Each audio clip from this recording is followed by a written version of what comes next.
everyone, it's Lee from the Ray Center and Tyler from Waterville Valley Recreation Department. And we're in the woods. We are, and the woods are white, which is really nice this winter. The woods have, the snow is starting to come, but you know it's been cold, so the snow has stuck around. So we've got some white snow, and there's some animals that turn white sometimes. Humans sometimes have fur and hair that turns white, mostly from like age, stress a little bit. But there are animals that turn white in response to photoperiod, which is the amount of light that there is, you know, in a day.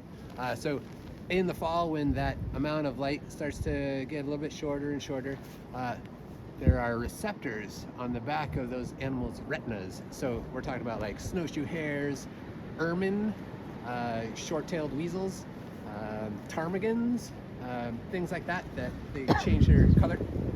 But so Arctic fox, that's really not many Arctic fox in New Hampshire, but snowshoe hares, short-tailed weasels, and so they do that in response to that changing light, because typically those shorter days have corresponded with snow being on the ground.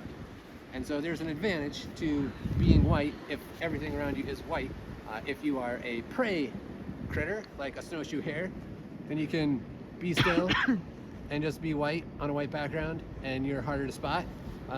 And if you are a predator animal, like a short-tailed weasel, and you're hunting mice or voles or shrews, things like that, then they won't spot you as quickly, and then you can get them.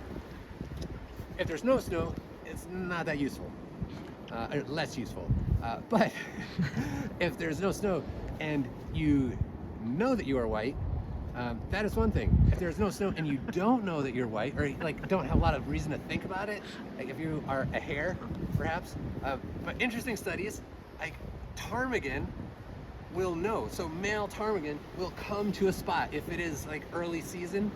They will be maybe white all over and will look for a spot where there's no snow in order to, a male ptarmigan, in order to attract a female, and will pop out there all white and like, yeah, check me out.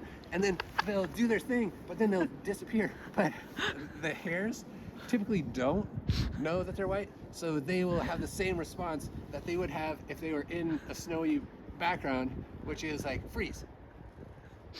But if you're all white and everything around you is brown, then it's not an awesome way to go.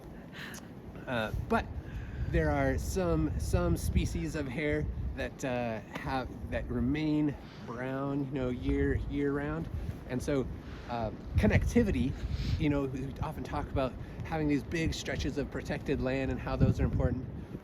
One reason that they are important is for connectivity between different breeding populations, so that some of those traits can move between populations and give our furry animal friends that may need a little boost because they're not always aware of what's going on, you know, a fighting chance.